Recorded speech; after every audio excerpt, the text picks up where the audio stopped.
UP में हम दिल दे चुके सनम जैसी स्टोरी। पति ने पत्नी की प्रेमी से कराई शादी, बोला बच्चे मैं पाल लूंगा। सड़क के बीचों बीच रोकना पड़ा सीएम रेखा गुप्ता को अपना काफिला।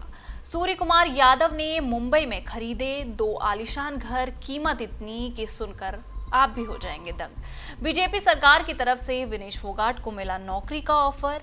क्या अब छोड़ना पड़ेगा कांग्रेस पार्टी का हाथ? ये सारी खबरें रहने वाली हमारी आज की इस वीडियो में। नमस्कार, मेरा नाम है कृष्णा बिस्ट और बहुत बहुत स्वागत है आपका हमारे शो वायरल कट में। उत्तर प्रदेश के संत कबीर नगर से एक ऐसा मामला सामने आया है जिसकी चर्चा हर जगह हो रही है, जहां एक पति को पत्नी के प्रेमी का पता चलने पर गुस्साने की बजाय उसने अपनी पत्नी की शादी उसके प्रेमी से करा दी।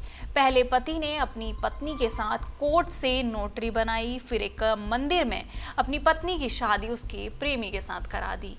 कहा जा रहा है कि महिला के 2 बच्चे भी हैं, जिनको अब पहले पति ने अपने पास ही रखने की बात कही है। जानकारी के मुताबिक बबलू की शादी 2017 में गोरखपुर के बेलघाट थाना क्षेत्र के बुलंचक गांव के तौलीराम की बेटी राधिका के साथ हुई थी। दोनों पति पत्नी खुशी खुशी अपना जीवन बिता रहे थे। शादी के 8 सालों के दौरान उनके 2 बच्चे भी हुए। बड़ा बच्चा 7 साल का आर्यन और छोटी बच्ची 2 साल की बेटी शिवानी है।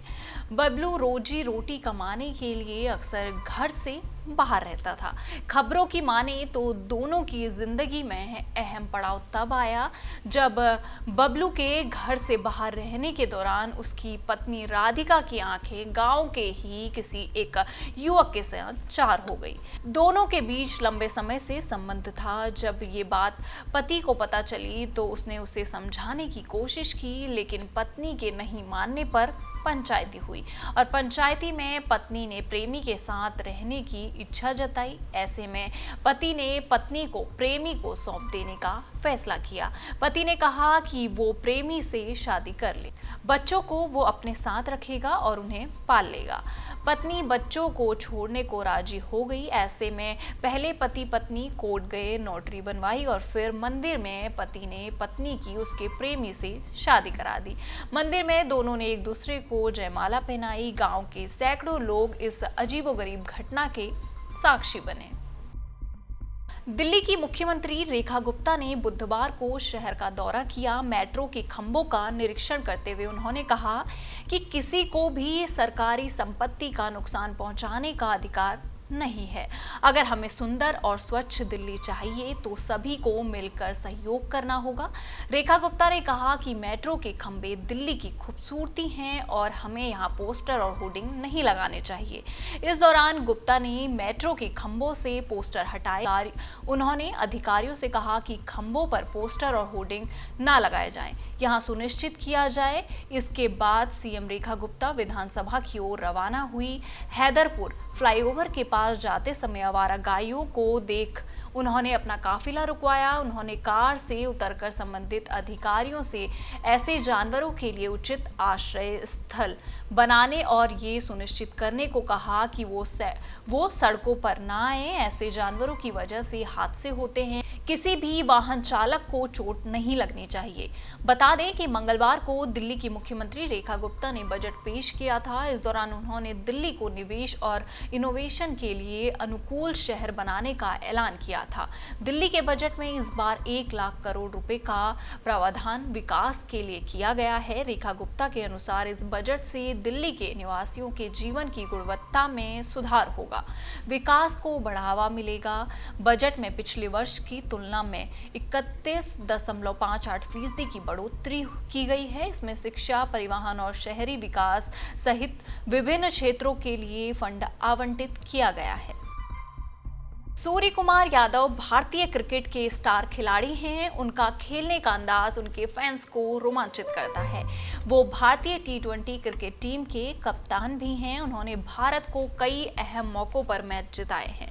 सूर्य कुमार यादव ने आईपीएल से सुर्खियां बटोरी थी। आईपीएल में मुंबई इंडियंस की टीम से खेलकर उन्होंने अपना नाम बनाया था। मैदान के हर दिशा में सूर्य कुमार यादव बल्लेबाजी कर सकते हैं, जिसके कारण उन्हें अलग अंदाज का खिलाड़ी माना जाता है। इस समय वो आईपीएल में व्यस्त हैं, लेकिन इसी बीच सूर्य कुमार यादव को लेकर एक खास जानकारी सामने आई है कि सूर्य कुमार यादव ने मुंबई में 2 नए घर खरीदे हैं। इनकी कीमत जानकर आप भी चौंक सकते हैं। हालांकि अब तक उनके घर की कोई भी तस्वीर सामने नहीं आई है। एक खबर के मुताबिक सूर्य कुमार यादव और उनकी पत्नी देवी शाह सेठी ने मुंबई के देवनार स्थित गोदरेज स्काई टेरेस में 2 नए अपार्टमेंट खरीदे हैं। इन अपार्टमेंट का कुल साइज लगभग 4000 स्क्वायर फीट बताया जा रहा है। जबकि कीमत की बात करें तो रिपोर्ट्स के अनुसार सूर्य कुमार यादव ने इन फ्लैट्स के लिए लगभग 21 करोड़ रुपए चुकाया है। इसके अलावा उन्होंने 1.26 करोड़ रुपए की स्टैंप ड्यूटी भी दी है। इससे अंदाजा लगाया जा सकता है कि सूर्य कुमार यादव का ये आलीशान घर कितना सुंदर और बड़ा होगा। हालांकि अब तक सोशल मीडिया पर घर की कोई भी तस्वीर सामने नहीं आई है। हरियाणा की बीजेपी सरकार ने रेसलर विनेश फोगाट को सरकारी नौकरी का ऑफर दिया है। ये ऑफर तब दिया गया है जब वो कांग्रेस पार्टी टिकट पर एमएलए बन चुकी हैं। बीते कल यानी कि 25 मार्च कैबिनेट मीटिंग में विनेश को सिल्वर मेडलिस्ट जैसे सम्मान के तौर पर 3 चॉइस दी गई हैं, जिसमें नौकरी के अलावा 4 करोड़ कैश और हरियाणा शहरी विकास प्राधिकरण से प्लॉट का भी ऑफर दिया गया है। बता दें कि 2024 में हुए पेरिस ओलंपिक में विनेश फोगाट फाइनल मुकाबले तक पहुंची थी। हालांकि 100 ग्राम बड़े वजन की वजह से वो फाइनल मुकाबले खेलने से पहले ही बाहर हो गई, जिसके बाद सीएम नायब सिंह सैनी ने विनेश का सिल्वर मेडलिस्ट जैसा सम्मान करने का ऐलान किया था। हालांकि इस बारे में अभी तक विनेश फोगाट की तरफ से कोई भी जवाब नहीं आया है।